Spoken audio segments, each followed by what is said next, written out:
Man. There's nights where sometimes it's 2 or 3 nights in a row where because of my schedule I only get like a couple of hours sleep, and that shit wears thin, and then your ability to tolerate retards diminishes drastically. And they're coming at you from all ends. Always. And that's the other thing that people don't understand. When when you're in any sort of a situation like you are with your podcast or with comedy, or I am, you're constantly, you have people coming at you with their bullshit. And to me it's like an exercise. To me it's like, as long as you're objective about it, and you kind of assess the whole situation, it's all manageable. But when one or two things goes out of whack, whether it's your sleep or whether it's you haven't worked out, or whether it's stress, that's when things get squirrely, and that's when things get really hard to manage. Yeah, I've really worked hard on changing the way I see the world. When I was first moved to Hollywood, I was a real hothead, and I had good intentions with a lot of stuff I did. It took me a while and some humbling to get to a place to realize, I'm just a small speck in the big universe, and the world doesn't revolve around me, and everybody's doing the best of what they got.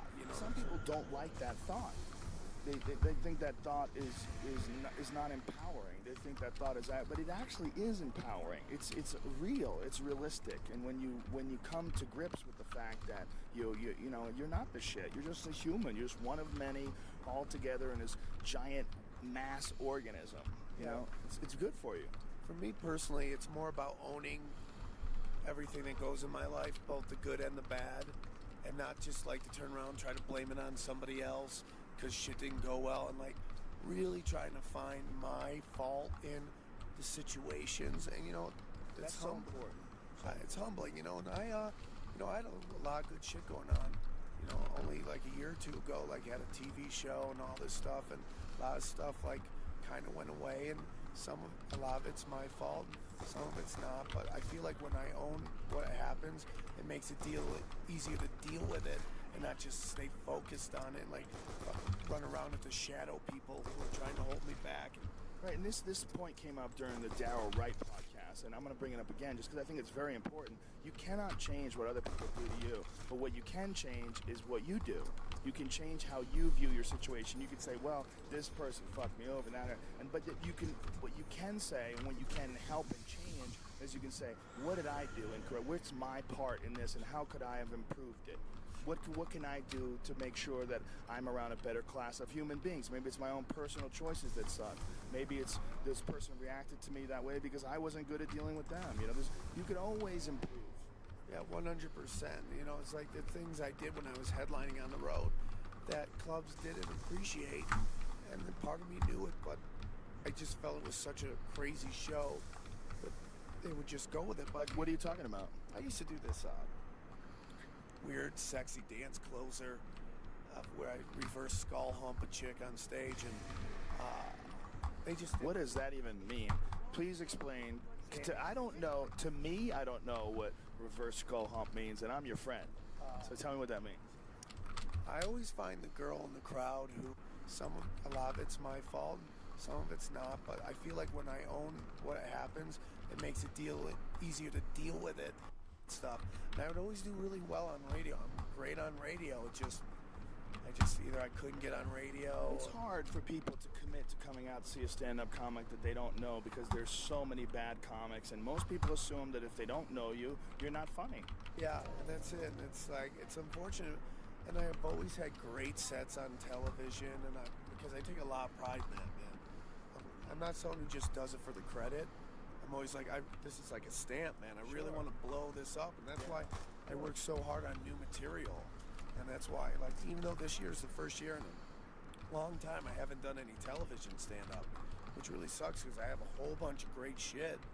But I'm kind of going to hold off on doing little things because I don't want to do a half an hour on Comedy Central, because personally I just think that's like taking 30 minutes and just throwing it into the abyss, and then nobody hears. I mean, I've never heard anyone going, hey, did you see blah, blah, blah. Actually, I take that back. The last person I heard that was Segura's. They said they were impressed by his half an hour, but everybody else is just like, I think that's just because Segura's really good. I think a lot of guys suck, man. I think that's the reality of it. You know, when I did this Maxim comedy tour with John Heffron and Charlie Murphy, what we did was every town we went to, we had a different guy open up for us. Usually like a local guy would go on and do a set. And it was some good guys. It was some funny guys. But, you know, a few of them I had heard of, or somebody had told me, hey, this guy's going to open up for you in Chicago. He's really good. But then when we got to Phoenix, I had never heard of Tom Segura. And Segura went up and just lit the place up. And it was so good and polished material and, you know, I got him in delivery. stand-up. You did? Yeah, I'm the guy who got him into it. How did you do that? We were in a groundlings class together. And I remember when I started in Vegas, I was in this improv troupe, and they were all like, I was really funny, and they're like, you know what, you should try. Was it Groundlings in Vegas? No. Well, groundlings in California. When I started comedy, I started improv because I didn't know the difference between stand-up and improv at that point. But the improv people were like, you're great at, you're really funny, you should try stand-up. So we were in class together here in LA in Groundlings, and I saw Tom was really fast. I'm like, you know, I should tell him what they told me when I was like just starting. I'm like, man, you're really funny. You should try stand-up. Like, you're very quick-witted. Because I was fast, but in that class, Tom was fast. And they're like, speed respects speed. You know what I'm saying? And I was like, this kid's fast. So I was like, man, you should go out and try stand-up. And he did it, and he's been kicking ass ever since. And he'll tell you that, man. I'm the guy that goes pushed him out. That was in L.A.? That was in L.A. on Melrose. We did the Groundlings class. How long ago was this? Oh, this has to be 6-7 years ago. Yeah, Tom is very funny. I mean, I guess when I was working with him, he'd only been doing comedy a couple of years then, when I first started working with him. Yeah, very funny, move fast, has a natural, quick sense of humor. Yeah, and this conversation goes full circle because Tom was the one who had that bit about the midgets that I thought was very unfortunate, and he did the bit, and we talked about it on my podcast where a bunch of people, we talked about it because he had a kind of a racist joke that he did that was very funny in Australia about Aborigines. Or is it racial? Because that's my biggest problem right now. Well, he talked about Aborigines all being lazy, so I think that's kind of racist. Yeah, that falls under. But the midget thing was the big thing. You know, I don't have nearly as much of a problem with the lazy thing as the midget thing because. It's like the N-word he says, calling them. No. Well, he has a whole bit of. Well, yeah, that's actually funny. You know, he has that one line that he does about that. But it's not that. It's just picking on the midgets because you know the bit works. And he did it, and this couple was crying after the show, and you know, and they were complaining to the manager, and they're crying because they had a kid who was a midget, you know, and they came to see a comedy show, and they just got their feelings hurt. It's just. I don't know. It's fucked up. It's a weird situation with that. Man. Yeah. It's like, I've had people do stuff about epilepsy, and my dad's got epilepsy. I guess I'm a hardened dude, and I just detach from it. I guess as someone paying a ticket to be entertained, you know, I could see why they could get upset because that's very personal to them. I hear a lot of Armenian jokes. Some people say that what you should make fun of is what people do, not what people are. I guess I could see that. That's really smart. Yeah, because you own what you do. That's you, stupid. But what you are is, you know, it's the fuck, man. You can't, you know, you ever, you know, seen someone get picked on for something that there's nothing they can do to control, and it's kind of sad. It's kind of fucked up. That's really smart. I like that because I do jokes about, like, black guys not passing the ball or how they hit on chicks. Yeah, that's all true. I don't think it's racism at all. That's racial. It's racial. Yeah. That's my problem with political correctness. Is it teaches. It's almost like taking away thought. It's almost telling stupid people how they should think.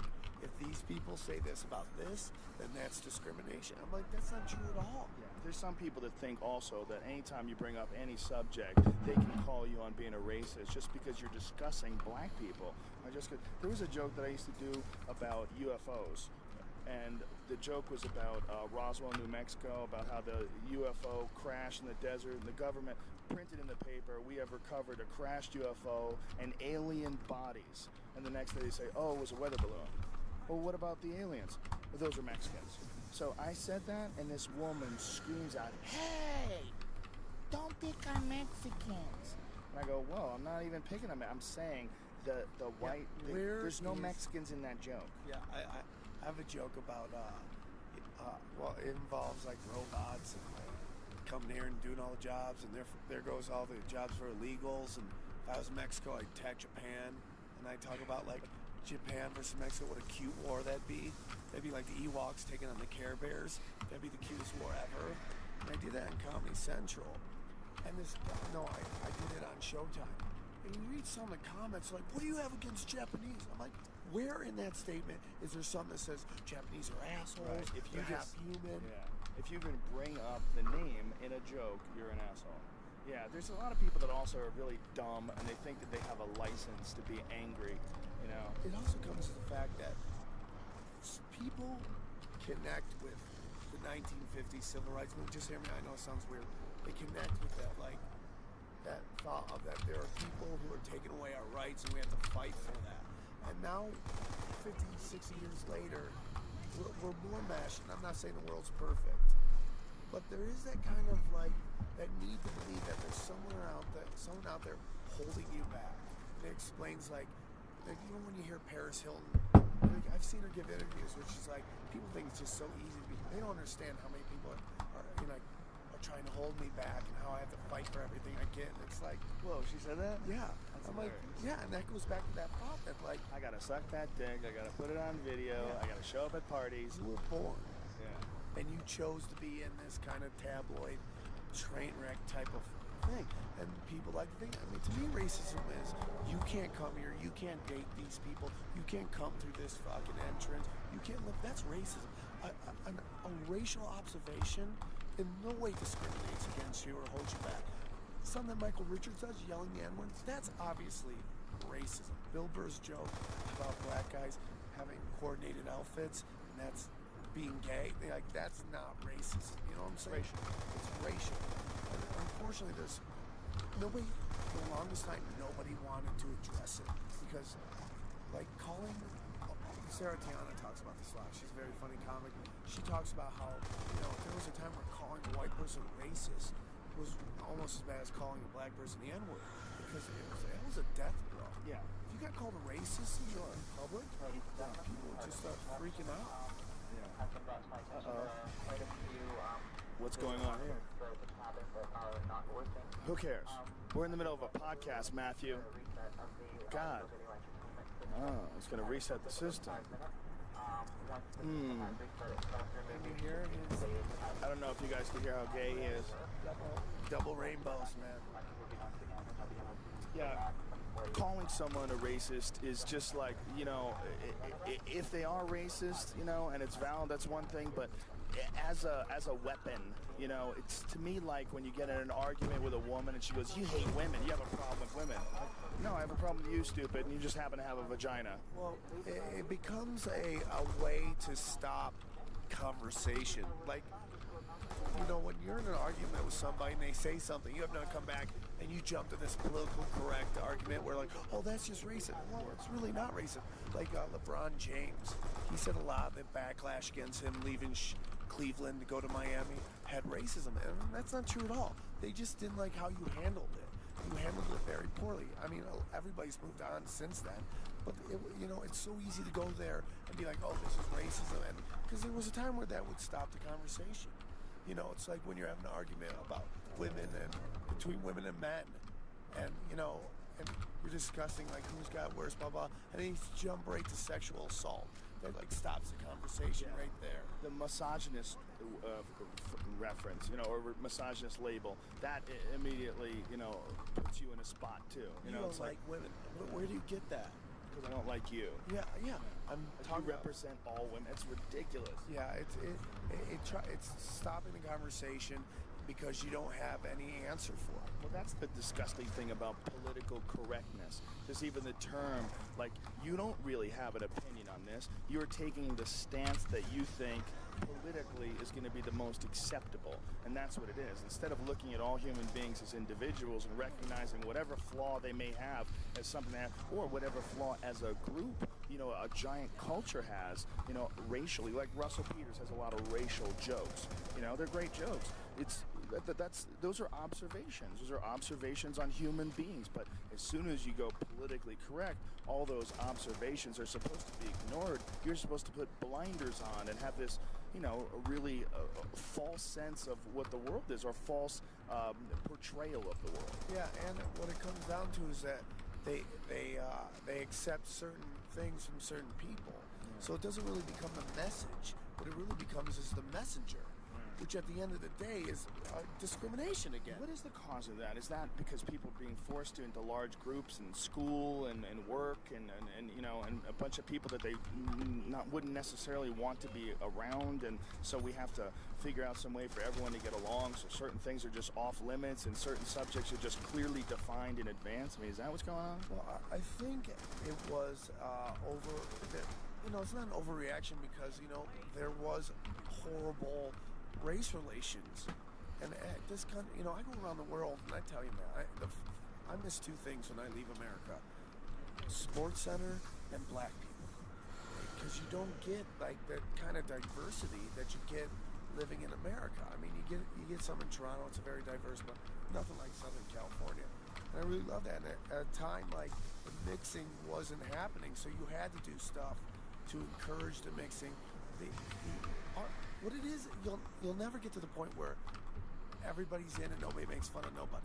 All you can hope for is equal access to opportunity, to feed your family, to take care of yourself, to grow business-wise. That's all you want. Whether someone has an observation you don't like, it'll never be that. What political correctness does is it's trying to compensate for people's lack of common sense. Really, at the end of the day, it's common sense. If I hear you say a joke, I either can take it as that's an observation or that's some racist shit right there. But there's also a lot of people that say mean shit that's not true and it's just fucked up just to make a joke out of it. And they say, hey, it's a joke. I don't like that either. I hate that shit. Own your shit. Yeah. I hate when you say something on stage and people at the end they do some stupid kind of like, all I'm trying to do is start conversation or just get everybody well, no, you're just trying to shock fucking people. I never say anything on stage just to shock people. No, I've said true shit that people are just like, and sometimes I'll be like, okay, I gotta pull that because it just puts them in crazy places. So, I talk about like when I go home for Christmas, sometimes I gotta sit at the kids' table. It's me with a bunch of kids. And I'm like, how old are these kids? 8? I paid for abortions at the older than this. And, and some people just get like, that word itself gets fucking people freaked out. So I just don't even say it. I just pulled it out because it's too much to try to get. It almost takes people out of the act. Well, the problem is a lot of people have abortions too, and they're not happy that they had it, and it's fucking with their head. It's fucking with their subconscious.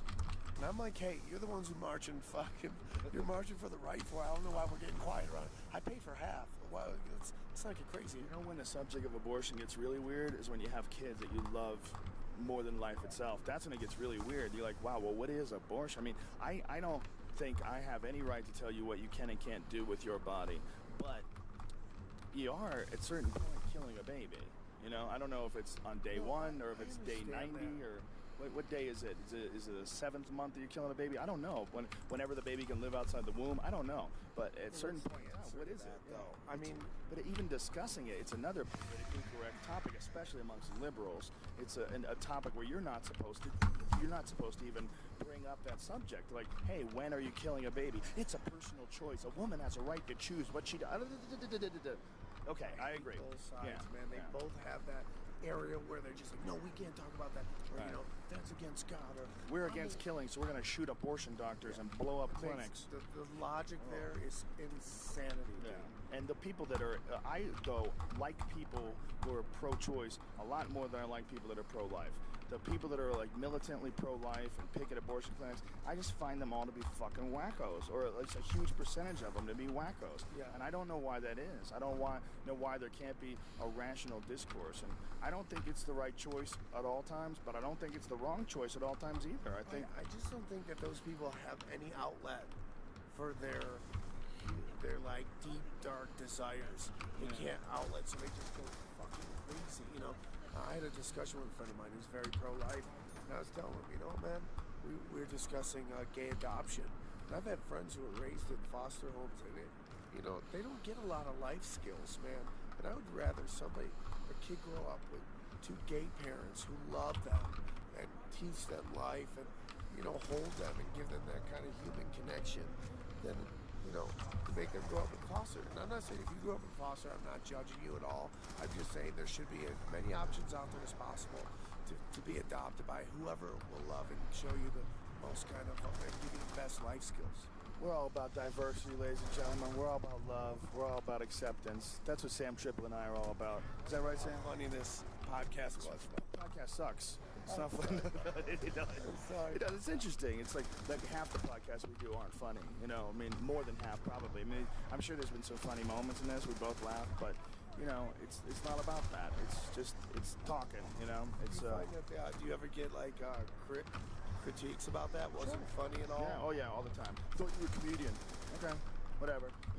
Sometimes we're talking about psychedelic drugs, and sometimes we're talking about aliens, or sometimes we're talking about pussy farts. You never know, man. Which is always a good time. Yeah, some things are funny and some things are not, and it's just whatever, man. We're trying to figure this life out, just like you. And that's what the podcast is about, folks. And one of the most rewarding things about this podcast, and I got it left and right in Toronto, is all these people coming up to me, telling me how much this podcast is influencing their thinking and influencing the way they view the world. And in that sense, this podcast today is very much in line with that, because for people that are thinking about improving their life and are thinking about all the tension, the strife, and all the confrontation that they get in when they believe one thing and other people believe another thing, and it is in line with that. Yeah, it's great. Can we add laugh tracks to this? Just like bad sitcom laugh tracks? Like a sitcom on the WB? Yeah, we need some canned laughter somewhere to punch up. I had fun, man. I think we're good. I had fun too. And I think that's it, ladies and gentlemen. If you want to get a hold of Sam Tripoli, you can catch Sam on Twitter at Sam Tripoli, Sam Tripoli. You can also see the Naughty Show podcast, which is on the Death Squad podcast on iTunes. Just look for the ones, if you go on iTunes, look for the ones that say Naughty, the Naughty Show. And Sam also has a Naughty Show live show, which is a fucking awesome show. It's not just stand-up comedy. It's got a lot of videos and a lot of cool planned-up shit, and they play games, and it's really, really well produced. And I said that to you the first time I saw it. I was like, dude, this really needs to be in Vegas. It's really fucking funny. We're working on it. We got one coming up May 14th with Mary Carey in Santa Barbara at Velvet Jones, so y'all come out and check out the show. And what we were talking about your stand-up and how you're having a hard time getting booked in clubs, and I really think that this podcast is going to be the difference, man. I think it's been a huge difference for me doing Massey Hall in Toronto. 2,600 people. I asked them, how many of you guys listen to the podcast? It was like 100%. It was nuts. It was a huge ovation, and it's been that way for the past I say 5-6 months. The podcast audience has completely overtaken all the other audiences. It used to be like I would get comedy fans, I would used to get a lot of Fear Factor fans in the early days, and a lot of UFC fans. It was just a mix of everybody. But now it's all people that listen to the podcast and are there just to see the comedy. And it's Dana White said some really nice stuff about you when we were in his private room, man. Today he's heard about your podcast too. Over the last 2 days, had a bunch of questions thrown to him. Yeah, a bunch of people had said that to him, and Max Kellerman was one of them. Who Max, if you're out there, if you listen to this podcast, you're a bad motherfucker. I love your boxing commentary. I think you're the best. Great. He's passionate. He's awesome. He's passionate. He's intelligent, and he's got skills as a rapper. By the way, check out Max Kellerman before he was ever a boxing broadcaster. Was actually a rapper. You didn't know that? I didn't know that. Yeah. White rappers. I think him and his brother, rest in peace, had some sort of a rap band thing going on. But Max is good. He's got skills. So that's the podcast, ladies and gentlemen. This has been the 4th edition, I believe, of Podcast on a Plane. Let's see. I did 1, 2, 3. I think it's number 4. I'm pretty sure it's number 4. Whatever it is, folks, it is what it is. Sam Tripoli, Joe Rogan, signing out. Love you, bitches, as always. And we will be back with an official podcast with a regular one in studio with Duncan Trussell. Duncan will be on Monday, April 2nd at 4 p.m. So by the time you hear this, it's probably already over. See it on May 2nd. Did I say April? Whatever, bitches. You know what I'm saying? All right. Love you guys. Ciao. Bye-bye. The Joe Rogan Experience is sponsored by the #1 sex toy for men, the Fleshlight. Go to joerogan.net, click the banner on the right side that says Fleshlight, enter the coupon code ROGAN, and save yourself 15%.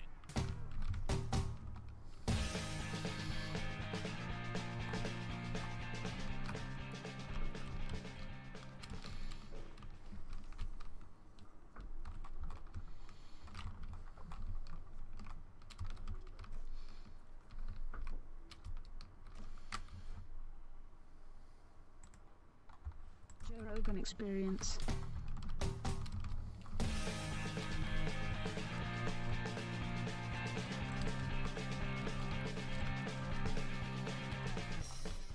Brian Callen, my friend. Good to be here. Good to be here. My friend who at one point in time stopped doing stand-up. Boy, That is I remember correct. that. You The did? dark days of hanging out with actors. It's a long time too. It was about Oh, 7 those years, right? motherfuckers, they got you. They got you with all their stupid silliness. Well, but he's in character. Hold on. They got you. You started wanting to be like them. You wanted to be accepted. You wanted to be cool. I want to make believe for a living. Yeah, man. I So, just want to be down. that's it. Before we even get started, ladies and gentlemen, we're at Cobb's Comedy Club this weekend. It's me, Tom Segura, and Sam Tripoli. If you've never seen Tom or Sam, they're both fucking awesome. Funny dudes. Some of the funniest guys working today, and I have my Cobb's Comedy Club mug here, my 25th anniversary. If you've never been, if you're a San Francisco person or anywhere in the west of Northwest California, whatever, Northern California, it's a fucking great club. It's a club where Tom, the guy who runs it, really honors the art of stand-up.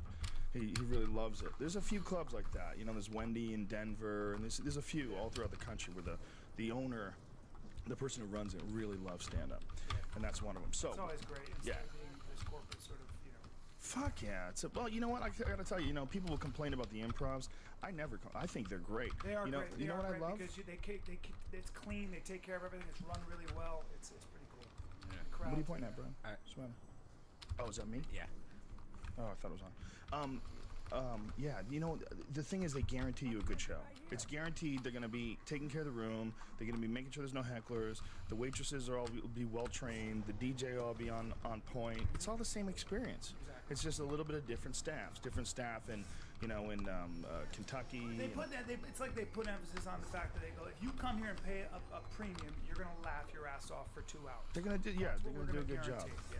They know what the fuck they're doing, and Yep. there's a lot of them, but it's one of those good chains. Yep. People go, oh, it puts out mom and pop clubs. Does it? Is it really? Is it ever put out one? And even Right. if it does, maybe those mom and pop ones sucked. Right. Well, then can they compete? That's the question. Well, the problem is, I do hear that they do this, where they tell you can't work the other club. Well, I'm a member. Levity represents me, Right. And I love them. They financed my 1 hour just recently. They take So care of me. Levity is the people But they who own. But Robert they own Hartman. the Robert improv. Hartman owns a lot of them, and he's a personal friend. And I'm going to tell you something right now. I'm not saying this because I'm on a post podcast. That guy's a great guy. He's a great guy. He loves comedy. He's very competitive, He loves, though, but business-wise. I don't mind that. I mean, but I think at the end of the day, those guys are they're. I would have said that they only let you do the improvs. The fact is, I have a different booking agent now who's fantastic, Justin Edberg over at Super Entertainment. I get to do any club I want, and he books me out anywhere I want. So if you're with You them, don't have they're any gonna, pressure to No. only do the. I didn't know that Never. I had when I was at Gersh. Right. Gersh had some secret deal. Sure. With the improv. They're always they going to have didn't a tell me secret. about. Exactly. It was really creepy because other clubs would tell me, like a few of them would say, "Hey, I've been trying to book you forever, and I could never book you." I'd be like, "Really?" I never heard any of this. I never got any of the deals. Like Nashville, I never did Nashville when I was with Gersh. There's a lot of clubs that they just would ignore me. Yeah, because they have a relationship, they develop and they cherish those relationships because they can get more bang for their buck. It's always going to happen, but what I did is, that's why you separate the powers. That's why you get a booking agent who's going to make his own money on you in his own way. Isn't it sort of, there's a fucking dance, man, between big business, which you can't have a fucking society like this without a big business. And it extends from comedy clubs into But let me give pretty you an much example. anything. Let me give you an example of Okay. why that's good and why it's bad. Let's take, for example, have you noticed that when you travel the country, there aren't a lot of restaurants that are locally owned? So in other words, you don't see a lot of mom and pop restaurants with character. A lot of Right. times you go into a place and you've got Hooters, Applebee's. you've got Applebee's. Now, why? Right. What happened? I don't want to eat that kind of food personally. I don't really like that kind of food. I'd rather have something with character. It's one of the reasons I live, like what I like about New York or even Venice down. You're so bohemian. I'm very bohemian, but it's individual expression, and people Right. come from Venice and they cook their own kind of food. I like that. I appreciate that too. Yeah. There's something about that that's fun. Absolutely. But what's happened, I think, is that we have a very litigious society, as you know, right? So if you For open people who are stupid, that means people like to sue people. they like to sue you. Sorry for you young kids. I'm really bombastic. That means I He use doesn't big give a fuck. words. He'll sling those words around. That's right. Yeah. So is So it what good? happens Is it bad? you can't. So if you open a restaurant, somebody gets food poisoning, and they sue you. You can. You're. A lot of times, you better have really good insurance because keeping up with those medical bills. If 2 people get, 4 people get E. coli or whatever it might be, and you have a local restaurant, we'll see you later. The reason that a lot of these restaurants take a chance of opening up, it's very hard to make a restaurant work anyway. The reason you open a restaurant if you're P.F. Chang's, you got deep pockets, and you become a corporation. You can withstand any kind of bullshit you deal with when it comes to lawsuits, food poisoning, or whatever. Are they franchises? Are they all protected under the same umbrella financially, legally? Both actually. Yeah. The mother corporation that will create these subsidiaries so that if they do get sued, they can't come after the mother corporation. Right. So that's kind of how it works. But they got deep pockets financing it. I do appreciate the mom and pop aspect of it, but also when you're in town, you like to go to Best Buy and if you need a fucking It's laptop, a price. you know what I mean? Everything has a price. You want Walmart, it brings TVs down to $26. But you're going to pay a price in some ways. And how is that? One example is Main Street it sprang up organically in the American city, right? You had Main Street and you had a bunch of little shops. And those shops were passed down generation to generation. Everybody knew each other. There's something very charming and wonderful about that. But guess what? That costs money. It is not as efficient as, say, Target on one side, Walmart on the other. But you pay a price in another way, in my opinion. Anonymity, you're surrounded by beige walls, you have no connection to a continuum. You tell me the difference between Kansas City a lot of times and Columbia, Missouri when you walk down the street. We're becoming a very generic looking place, and the experience is generic. You want to go shopping, you go to an outdoor mall or an indoor mall, depending on the weather, and you're going to find the same exact stores everywhere you go. Sure, you can get anything you want, but at what price? It's a little bit like you buy food for texture and not taste. In my Right. opinion. You want real taste in food? It takes a lot of time. It takes a lot of time in the kitchen to prepare. Some people don't care about that. Speaking of a lot of food, I love that show No Reservations. One of my favorite shows. We talk about it on the podcast all the time. And one of the things he did was he went to New York City and he went to all the really, really old places where they own the building and it's a family. He went to this Italian-owned restaurant / deli. That's God. I wish I remember the name because I have it saved on a DVR. It's so good. That show is the best show on television. Is that Anthony Bourdain? Anthony Bourdain. Yeah. It's the best show on television. No ifs, ands, or buts. It's consistently excellent.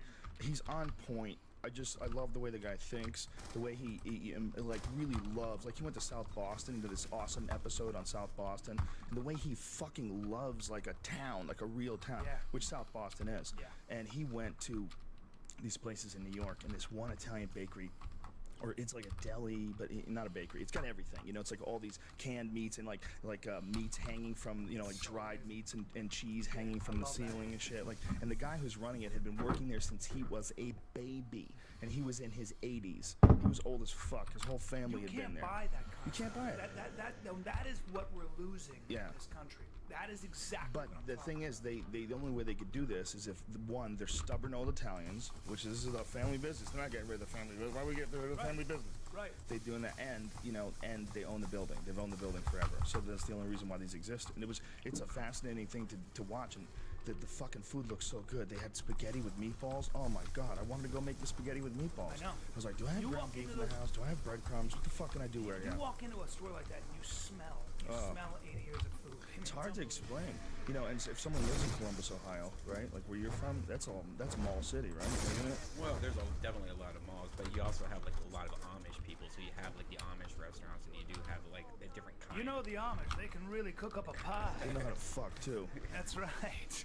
Like rabbits with beards, ladies and gentlemen, rabbits with beards. The weirdest thing about the Amish, did you ever see that documentary where what's that thing they do called Rumskeller or something like that? Yeah. Where they I guess when they graduate from high school, they're allowed to go nutty. They're Is that what it is? allowed to go nutty, and then one Which time means- in their life. which means and they then get to once they're- dance? Yeah.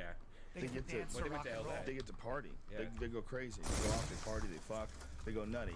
And then they basically hit like spiritual emptiness. Like the full bore, like all at once, crash out. What most of America suffers Yeah. from every single fucking Crash day. out in a meth and cocaine haze, and then they go, I'm coming back to the church where everyone loves me. They're really, literally, completely unprepared. If you grow up in the Amish community, and you know, it's a very different kind of life. It's very weird. It's very also a life that connects cultish. you to a community, and a very Yeah. strong community Yep. with history. And also, I think it's really easy. It's a lot easier in some ways to grow up that way because you're given your boundaries and the way to behave and the blueprint for how to live your life is laid out for you. Right. And a lot of times we grow up in this country with no blueprint. You got to kind of make it up as you go along. But it's a funny blueprint. You must dress like Johnny Cash and not use electricity. What the fuck kind of blueprint is that, man? It's true. That's a weird blueprint, man. They smell too, man. As a kid. Whoa, hey, Brian. Right. This is a Are generalization. you going to here, be brother. racist against the Amish? This is where I draw the line. Bro. We had field trips to like the zoo and to like the amusement parks, Right. and they would go in by like buses. And that's one thing as a child growing up, you were like, who are these weird people dressed weird Smells that like smell dough. like shit? Smells like dough and hard work. Yeah. What the hell's going on here? And they were also busted a lot for like having raves and stuff all the Raves? time in Columbus. Yeah, like where they would catch a bunch of Amish people in a barn somewhere with a bunch of ecstasy. Like they're not all this like Well, innocent. that's probably the Rumskeller or whatever Yeah, it's right. called. Yeah. God, I would have to find the name of that. It's driving me nuts. Rumskeller. Nobody. Rum That's the cold. thing. You can grow up a certain way, but once you put an idea in somebody's head, hey, this feels really good. Yeah. It's really Rumspringer. That's what it's called. It's very difficult to stop human nature. And human nature, when you push in one direction, they pull in another. I see it with my daughter. That's I see it with the exactly right. 3-year-old. It's fascinating watching a little human being develop. And one of the things, you know, and you have a daughter the same age, you'll know what I'm talking about. Like, you can see where when you tell them not to do things, they want automatically to do it. It's like, it's so ingrained. It's not something that you teach a baby. They just, it's already in there. There's a contrarian streak in Mm-hmm. humans. It's why any time you see any government experiment in history in any society where it's a monarchy, an oligarchy, whether it's a collectivist sort of nature, we're all going to behave this way and these are the rules. People rebel. It never really works. It has to. That's a part of what has made a human being a human being. It's encoded into our genetics, unquestionably. And it's the reason why Catholic girls are whores. It's so simple. When I was in high school, all the Catholic girls were sluts. We all knew it. And we would joke about it. She's in Catholic school. Oh, shit. We would go, fuck, she's in Catholic school? You knew that when you got that bitch alone and stuck a finger in her, she was going to go crazy. She was going in your car. to grab your dick like it was... While it's true that your genetics, lifestyle, the experiences you've had all make up who you are, at the end of the day, we're all human. And as humans, we all have the same basic nutritional needs to support our bodies. Replenishment, stress management, gut optimization, and immune support. That's why I have been relying on AG1 for years. It's a great way to give my body what it needs. If I miss a single day of AG1, I can feel a difference. It's not your average supplement because AG1 is a blend of essential vitamins and minerals that were carefully crafted to elevate your health. It can help with digestion and overall stamina. I love that every scoop like it was a rope hanging over a canyon and she fell out of an airplane and just caught it before sudden death. Like fucking Sylvester Stallone and Cliffhanger. She's gonna milk that dick. Oh, like it's the sweetest elixir. I had an She experience can't where wait. a girl was telling me about her relationship with the Lord. She couldn't use the Oh, word the Lord. nice. We had an argument, which was fun. And You had an argument? Yeah, and I quickly realized it was, she didn't have a whole lot to base this on. It was just kind of, she had gone through some kind of crisis and then latched on to the Lord. I banged her in her car 2 hours later. 2 hours later, in my car. I never forgot that. She's like, oh, I can't believe it. Yeah, I know. I This is can't believe terrible. I'm doing this. I can't either, but we have a connection. We connected. That's why all the religious girls, all the whores back in high school now are religious. If you notice, like they all have kids. I used to be so douchey. I have an ultimate confession to make. Whenever the subject of religion would come up, I was that guy. I would be so douchey where I'd be like insulting to you if you believe something silly. I would be not just dismissive but insulting. It's such a stuff because no one's doing anything bad to me. But what it is there's something about you, especially when I was young, when I was like 18, I was really considering religion at one point in time. I was very lost. I was going to join the army. I was doing Taekwondo, and I heard the Army had a big Taekwondo team. There's this kid named Clayton, I think, Clayton Barber. That might not be his name, but he was a high-level Taekwondo guy that fought for the Army. And I was like, wow, they pay for him to fight? All he has to do is, like, they give him some cushy office job, and then he gets to train all the time. So I was thinking about that, and I was terrified of religion. I was terrified. Like, whenever I'd fight someone and I knew that they were Christian, I would get really nervous. Because they believed, and they had a sort of inner I strength. thought, what if they were right? What if there's a God? What if the God's looking out for them? You know, I really would think that. Like, I remember one time this guy, he was sitting on the sidelines on one knee reading the fucking Bible before we fought. Wow. And I was like, put that book away, you fuck. Put that book like he was using some incantations on me. Holy Ghost power! I was nervous, man. I got nervous. But you know what that does? I think with the power of any kind of religion or anything, anytime you try to go beyond that which you can measure, I think a lot of belief has to do with less to do with superstition and more to do. It's kind of the same. It has to do with inspiration. So the same way you listen to a piece of music to get you pumped to go do something, I think people can derive the same kind of strength and inspiration from Scripture. Sure. Whatever. Well, I know they do. I know. I have a good friend, and I'm not going to talk about him, but he's very religious, and you know, a lot of people would be shocked. But he's a pretty strict Catholic, and he's a good friend. I just let him do his thing, man. You know, right. It's on him. You know, that's what keeps him happy. But when I was young, I was so douchey about it. And really, it was somehow or another, it was because I was insecure that A, maybe they were right, or B, that when I was really young. Yeah. But then I started reading religious history and go, oh, wait a minute. Oh, this is craziness. Oh, I didn't know. I'm still fascinated, though. But what fascinates me is I read a whole thing on the origin of Christianity. It's pretty interesting. But I came sort of the same conclusion. I went, well, that's really, if you really look at the how much Christ actually said that you could put it on a 4x4 card, not a lot. And then you had all these followers, and then Paul, for example, whenever you met him and had this conversion on the road to Damascus, and he wrote all these letters. The question becomes, why though did those ideas last 2,000 years, and a lot of ideas didn't? That's what always fascinates me. Because we killed the most people. It's that simple. The Christians killed the most people. It literally is that. Actually, I don't agree with that, because you could say the same thing about fascism. And Dude, the Nazis believe me. killed a lot of people, but that kind of... And No, by the way, listen, if the Muslims had kicked the ass that the Christians did, we would all be learning that Muhammad was the thing, and we wouldn't be celebrating Christmas. We'd be celebrating some walk around the big box. No, but I do think that there is a resilience to things like love thy enemy and forgiveness. Well, I know, that is true, Brian, but you have to understand that all this stuff is rehashed old shit. I don't have to tell you that. And the reason why we are immersed in Christianity is because this epoch, this world that we're living in, we're dealing with a very small amount of time. It seems like an enormous amount of time for us, but the amount of time that the Christian religion has dominated the earth is not the same amount of time that back when the Romans were dominating shit or the Greeks were dominating shit. They had a couple thousand years on us. How much? We've only been around for a couple hundred years, or this country, well, and the world of Christianity, it's 2,000 years. But let me ask you a question. How much do you think? How it seems like human beings always have this sort of need to impose their own forms of self-restriction. Yes. And discipline. I think it's an operating system. Do you think that's a part of our human nature? Or do you think that's a natural function of our I think it's very simple. I think that we are evolving. We are in an adolescent stage of evolution, and we are something that's in the middle. We are not quite animal. We know that we are animal. We know we interact with animals. We know we have feelings for animals.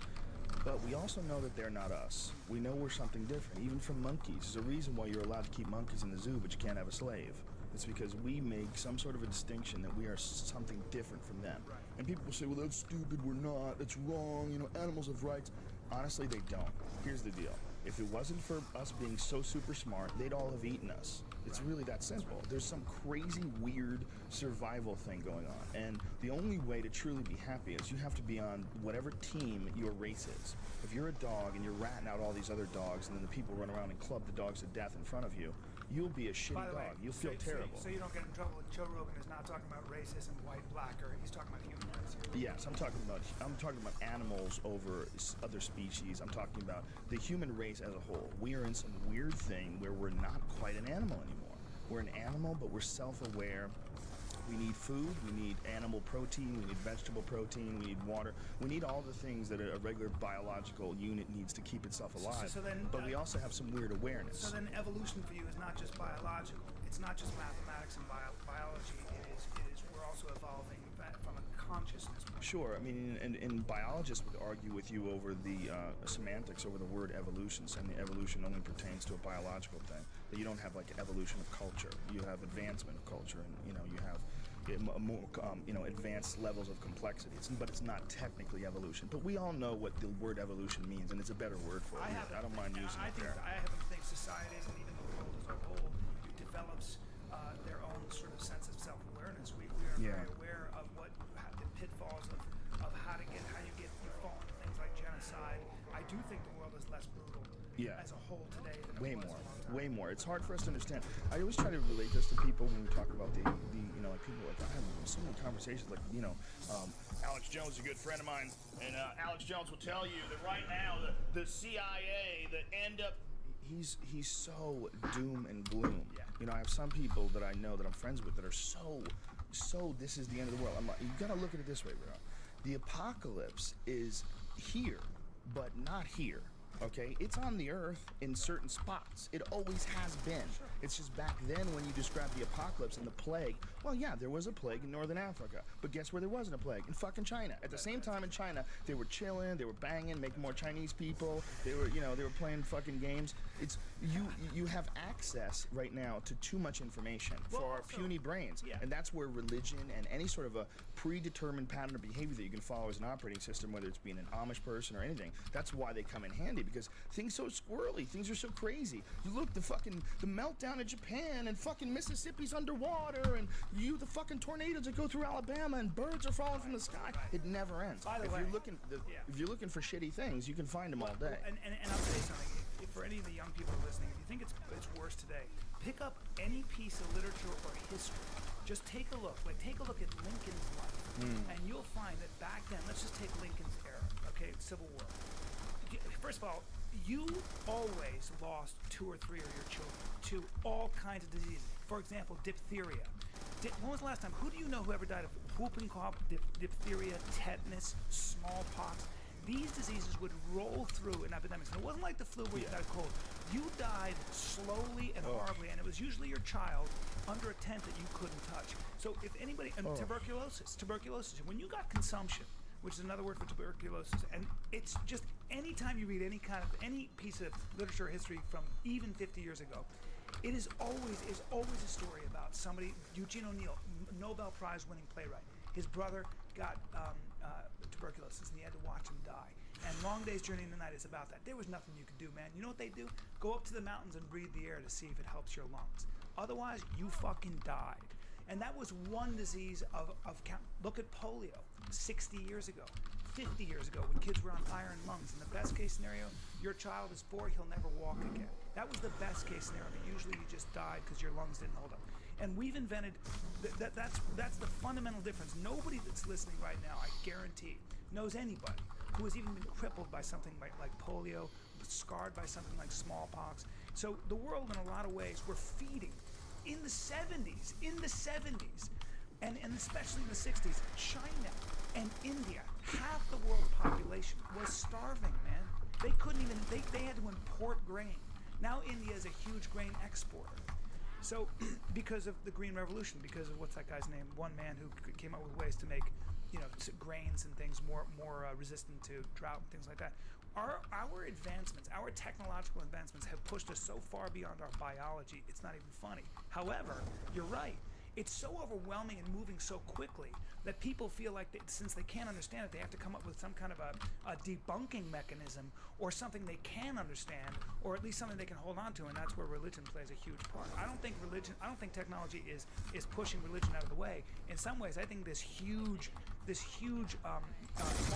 exponential growth of technology is actually ushering in another wave, and that is a wave of very religious people who don't know how to put this technological wave into context. Tissue regeneration, all the stuff we talk about. It's also that you're able to contact many people. You can get groups. You can get very selective on the internet too. You can choose just to hang out in 1 or 2 sort of forums, and you can just think the way they think. Nick Swartzen does such a funny joke about that. You ever see his joke about this? He does this new joke. He's like, back before the internet, if